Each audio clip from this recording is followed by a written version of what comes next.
नमस्कार दोस्तों, आज के कहानी का नाम है धोखेबाज पत्नी। पुराने जमाने की ये कहानी है। एक प्रदेश में एक व्यापारी ने प्रेम विवाह लव मैरिज किया। हालांकि तब प्रेम विवाह करना कोई छोटी या आम बात नहीं थी, लेकिन फिर भी व्यापारी और उसकी प्रेमिका, जो अब उसकी धर्मपत्नी बन चुकी थी, उनका सच्चा प्रेम देखकर लोगों ने उन्हें स्वीकार कर लिया और लोग उनके प्यार की मिसाल देने लगे थे। वे दोनों भी अपने प्यार से भरी नए संसार में काफी खुश थे। लोग ये देखकर हैरान रह जाते कि उन दोनों में कभी किसी वस्तु या विषय को लेकर कभी झगड़े नहीं होते थे। व्यापारी और उसकी पत्नी ने अपनी प्यार की रोशनी सदा रोशन रहे, इसलिए एक नियम बनाया था। उन दिनों लोग रात को छतों पर मशाल जलाया करते थे ताकि घर आंगन में उजाला रहे और सोने के समय उन्हें बुझा देते। प्रेमी जोड़े ने तय किया था कि वे जब तक साथ रहेंगे तब तक उनके घर की मशाल जलती रहेगी। अब रात होते ही पूरे प्रदेश में अंधेरा हो जाता, लेकिन एकमात्र इस व्यापारी का घर रोशनी से जगमगाता। इस प्रदेश का राजा एक बड़े से महल में रहता था। हर रात को सोने से पहले वो अपनी रानी के साथ महल के छत पर जाकर आसमान के नज़ारे देखता था।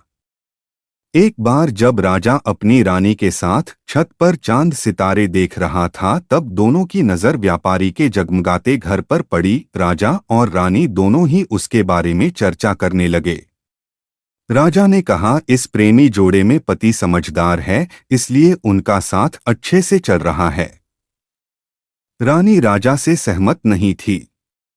रानी का कहना था, जरूर पत्नी ही ज्यादा समझदार होगी और वह पति के और उसके घरवालों के गलतियों को नजरअंदाज कर देती होगी। इसके बिना उनके परिवार का इतने अच्छे से चलना संभव नहीं है। राजा रानी की चर्चा बहस में और फिर बाद में झगड़े में बदल गई। अंत में राजा ने कहा कि हम क्यों झगड़ा करें, एक काम करते हैं, उनकी परीक्षा लेते हैं और देखते हैं कौन ज्यादा समझदार है। रानी को भी यह सुझाव पसंद आया। राजा ने उनकी परीक्षा लेने के लिए एक योजना रानी को बताई। अगले दिन योजना के मुताबिक रानी ने व्यापारी के घर एक स्त्री को भेजा। वह स्त्री व्यापारी के पास गई और उससे बोली, मैं तुम्हारे लिए रानी का एक संदेश लेकर आई हूं। वो स्त्री संकोच करते हुए व्यापारी से बोली कि रानी को तुम बहुत पसंद आ गए हो। अगर तुम अपनी पत्नी को छोड़ दो या उसकी हत्या कर दो, रानी तुमसे शादी करने के लिए तैयार है। महिला की बात सुनकर व्यापारी को गुस्सा आ गया, लेकिन उसने अपने गुस्से पर काबू रखते हुए उस महिला से कहा कि ऐसी 1000 रानियां भी आ जाएगी, तब भी मैं अपनी पत्नी को धोखा नहीं देने वाला। तुम मेरी तरफ से रानी से माफी मांग लेना और कहना ऐसा प्रस्ताव दोबारा ना भेजें। उस स्त्री ने व्यापारी ने जो कहा था वह बात राजा और रानी को जाकर बता दी। व्यापारी का ऐसा जवाब सुनकर राजा खुश हो गया, क्योंकि राजा जैसा सोचता था व्यापारी उतना ही समझदार निकला। अब व्यापारी की पत्नी के परीक्षा की बारी थी। राजा ने एक आदमी को उसके पास भेजा। आदमी ने व्यापारी की पत्नी से कहा, राजा को तुम पसंद आ गई हो। राजा ने कहा है, अगर तुम अपने पति को मार देती हो तो वो तुम्हें उनकी रानी बना लेंगे। आदमी की बातें सुनकर पहले तो व्यापारी की पत्नी कुछ भी नहीं बोली। जब आदमी वहां से जाने लगा तब पीछे से व्यापारी की पत्नी ने कहा कि आज रात को जब मशाल बुझ जाएगी तो समझ लेना कि मैंने अपने पति की हत्या कर दी है। राजा के आदमी ने इस घटना का वर्णन राजा और रानी के सामने जाकर किया। राजा को व्यापारी की पत्नी पर काफी गुस्सा आया, लेकिन रानी ने राजा से कहा कि वह सिर्फ ऐसा कह सकती है, कर नहीं सकती, आखिर वह उसकी पत्नी है और प्रेमिका भी। राजा ने तय किया कि व्यापारी को खतरे में नहीं डालना चाहिए, इसलिए राजा ने अपने कुछ सिपाहियों को आदेश देकर उसके घर के पास खड़ा रहने के लिए कहा। राजा ने उनको समझाया कि जैसे ही व्यापारी के घर की मशाल बुझे तो तुरंत उसके घर में घुस जाना और व्यापारी को बचा लेना। रात होते ही राजा और रानी अपने महल के छत पर आकर व्यापारी के घर की तरफ देखने लगे। आधी रात हो गई लेकिन कुछ भी नहीं हुआ। रानी राजा से कहने लगी, देखा, मैं कहती थी ना कि वो सिर्फ कह सकती है, ऐसा कर नहीं सकती। रानी ने यह शब्द कहे ही थे कि राजा ने देखा कि व्यापारी के घर की मशाल बुझ चुकी है। राजा को व्यापारी की चिंता होने लगी। थोड़ी देर बाद राजा के वह सिपाही जो व्यापारी की सुरक्षा के लिए वहां खड़े थे राजा के पास आए और उन्होंने राजा को व्यापारी की मौत की खबर सुनाई। राजा ने कहा, तुम्हारे होते हुए व्यापारी कैसे मर सकता है? सिपाहियों ने कहा कि उसकी पत्नी ने दिन में ही जहर दे दिया था और रात को पति के मरने के बाद उसने घर की मशाल बुझाई, इसलिए हम कुछ भी नहीं कर पाए। राजा को इस घटना से न सिर्फ व्यापारी की पत्नी से बल्कि औरत जात से ही नफरत हो गई। व्यापारी की पत्नी के बेवफाई के विचार उसे पूरी रात आते रहे। राजा उस रात एक भी मिनट सो नहीं पाया।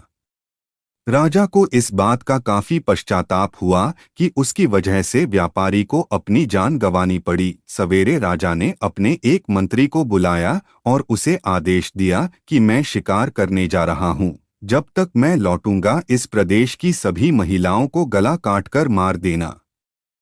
राजा का ऐसा आदेश सुनकर मंत्री ने राजा को काफी समझाने की कोशिश की, लेकिन राजा उसकी एक भी बात सुनने के लिए तैयार नहीं था और राजा ने उसे धमकी दी कि अगर तुमने यह काम पूरा नहीं किया तो सबसे पहले मैं तुम्हें ही मौत की सजा दे दूंगा।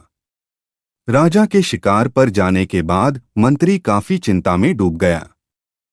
जब मंत्री को कुछ भी नहीं समझ आ रहा था तो मंत्री सीधे अपने पिता के घर गया, जो पहले राजा के पिता के यहाँ मंत्री रह चुका था और काफी समझदार था। मंत्री ने अपने पिता को सारी बात बताई। बेटे की बात सुनने के बाद उसके पिता ने उसे कहा कि सबसे पहले तुम कहीं पर छुप जाओ, क्योंकि राजा जब लौटेगा और देखेगा कि तुमने उसका हुक्म नहीं माना है तो वह तुम्हें सजा देगा। मैं देखता हूँ, किसी तरह राजा को समझाता हूँ। रात को जब राजा लौटा और उसने देखा कि उसके प्रदेश में सभी महिलाएं पहले की तरह ही अपना काम कर रही है, घूम रही है, तो उसे मंत्री पर बहुत गुस्सा आया। हर जगह तलाश करने के बाद जब मंत्री नहीं मिला तो राजा सीधे मंत्री के पिता के घर जा पहुंचा। राजा ने मंत्री के पिता से मंत्री के बारे में पूछा। मंत्री के पिता ने राजा को शांत करने के लिए पानी दिया, बैठने के लिए कहा और बाद में राजा से पूछा कि आप क्यों सभी महिलाओं को मारना चाहते हैं। राजा ने व्यापारी वाली पूरी कहानी मंत्री के पिता को बताई। मंत्री के पिता ने राजा से कहा कि आपने जो फैसला किया है मैं उसे सही या गलत नहीं बता रहा हूं, लेकिन मैं जो एक छोटी सी कहानी जो मैं जब मंत्री था तब मेरे साथ घटित हुई है वह मैं आपको सुनाता हूँ। उसे सुनने के बाद आप जो फैसला करेंगे वह हम सब मान लेंगे। मंत्री के पिता ने कहा, एक दिन में जंगल से गुजर रहा था। अचानक एक नकाबपोश घोड़े पर सवार होकर आया और मुझे बंदी बनाकर घसीटते हुए कब्रिस्तान लेकर गया। वह मुझे एक कब्र के पास लेकर आया। वहां पर पहले से एक कब्र खुद ही हुई थी और एक सर कटा आदमी उस कब्र में था। उस नकाबपोश ने मुझे उस कब्र में मिट्टी डालने के लिए कहा। जब मैंने कब्र को पूरी तरह मिट्टी से ढक दिया तब उसने मुझे बाजू में एक और कब्र खोदने के लिए कहा। मुझे लगा यह दूसरी कब्र मेरे लिए ही खोदी जा रही है। कब्र पूरी तरह तैयार होने के बाद उस नकाबपोश ने अपने चेहरे से नकाब हटाया तो मैं देखकर चौंक गया, क्योंकि वह एक बहुत ही सुंदर महिला थी। उसने मुझे कहा कि तुम डरो मत, यह कब्र तुम्हारे लिए नहीं है बल्कि यह कब्र मेरे खुद के लिए है। अभी अभी जो तुमने इस सरकते आदमी को दफन किया है वह एक राजकुमार है जिसने मुझे पाने के लिए मेरे पति की हत्या कर दी और मैंने बदला लेने के लिए उसे मार दिया। मैं अपने पति से बहुत ज्यादा प्यार करती हूँ, इसलिए मैं इस जन्म में जिंदा नहीं रहना चाहती और उनके कब्र के बाजू में मरकर दफन होना चाहती हूँ ताकि अगले जन्म में फिर से उनसे मिल सकूं।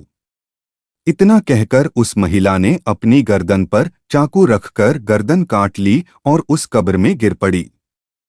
मेरे पास कोई दूसरा उपाय नहीं था क्योंकि मुझे पता चल चुका था कि वह मुझे सिर्फ अपने आप को कब्र में दफन करने के लिए वहां तक लेकर गई थी, तो मैंने उसे दफन किया और अपने घर वापस लौट आया।